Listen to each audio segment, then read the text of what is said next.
They thought it was a joke.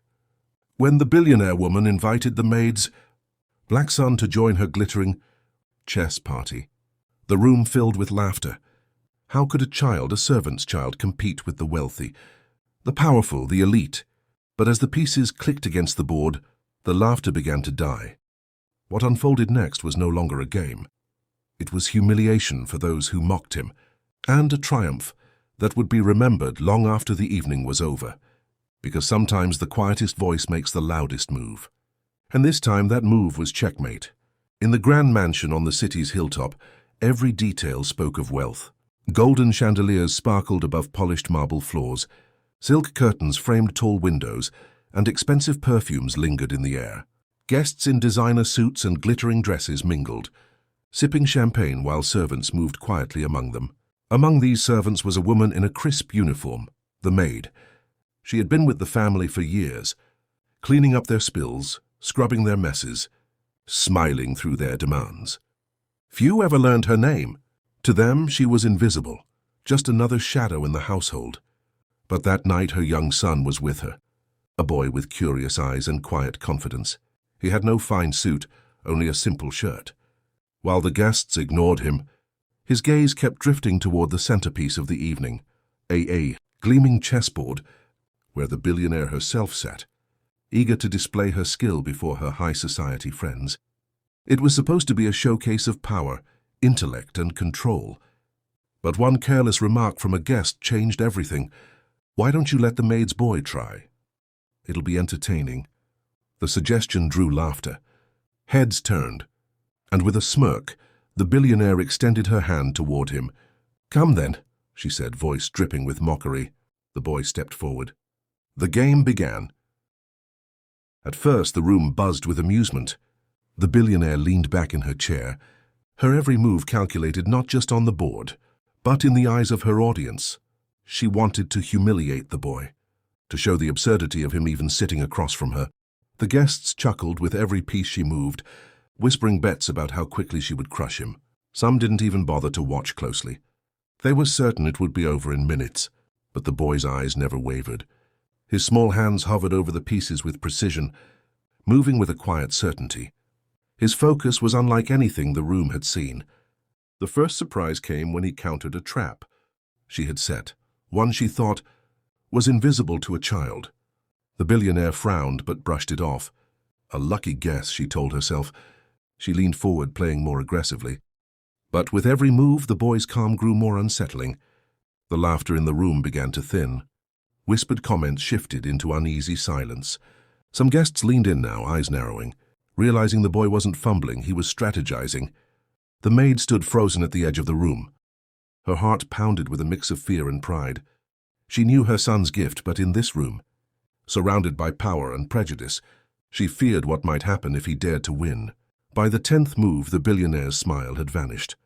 She leaned in closer, her eyes darting across the board, calculating. But the boy was always one step ahead. Each piece he placed seemed to predict her thoughts, cutting off her advances before they began. Guests began whispering again, but this time not in mockery. Wait, did he just corner her rook? No, he's setting up something bigger. The tension in the room thickened. Glasses were left untouched. Every eye now followed the board. The boy's breathing was steady. The billionaire's was not. And then it happened. Room had fallen into complete silence. Every guest leaned forward, caught between disbelief and awe. Billionaire stared at the board, her fingers twitching over her queen. Sweat glistened at her temple. For the first time, she looked uncertain. Across from her, the boy placed his knight down with quiet finality. It was a move so clean, so precise, that the realization struck the room like a thunderclap. Checkmate. The words weren't spoken, but they didn't need to be. The billionaire froze, her jaw tightening. Around her, the crowd erupted, not in laughter this time, but in stunned gasps. The child of the maid, the boy they had mocked, had just defeated her. Her eyes darted to the guests, desperate to salvage her pride. She forced a brittle laugh, pretending it was nothing. But the board told the truth. She hadn't just lost. She had been dismantled, outplayed by a child she thought beneath her. Boy didn't gloat. He didn't even smile.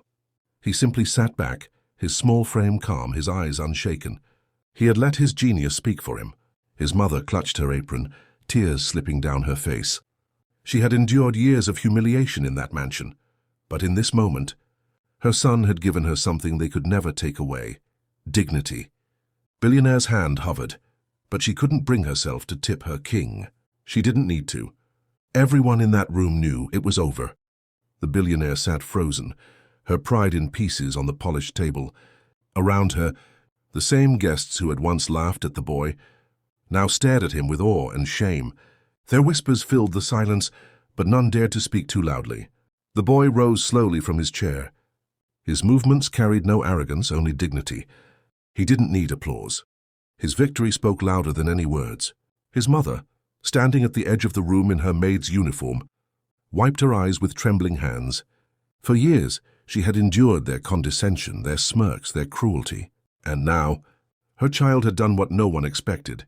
He had silenced them with brilliance. The billionaire tried to gather herself, but her trembling hands betrayed her. She forced a smile that didn't reach her eyes, as if pretending this loss didn't matter. But it did. She had invited him as a joke, a spectacle. Now the joke was on her. For the boy, this wasn't just a game. It was proof. Proof that genius knows no color, no class, no wealth. That brilliance can rise from the most overlooked places, even from the child of a maid who was never supposed to sit at the table. The guests shifted uncomfortably, realizing they had been witnesses to more than just a chess match. They had seen their prejudice laid bare and defeated. As the boy walked out of the room, hand in hand with his mother, he left behind something greater than victory. He left behind a truth they could no longer ignore. Because sometimes, the most powerful checkmate doesn't happen on a chessboard. It happens in the hearts of those who never believed you could win.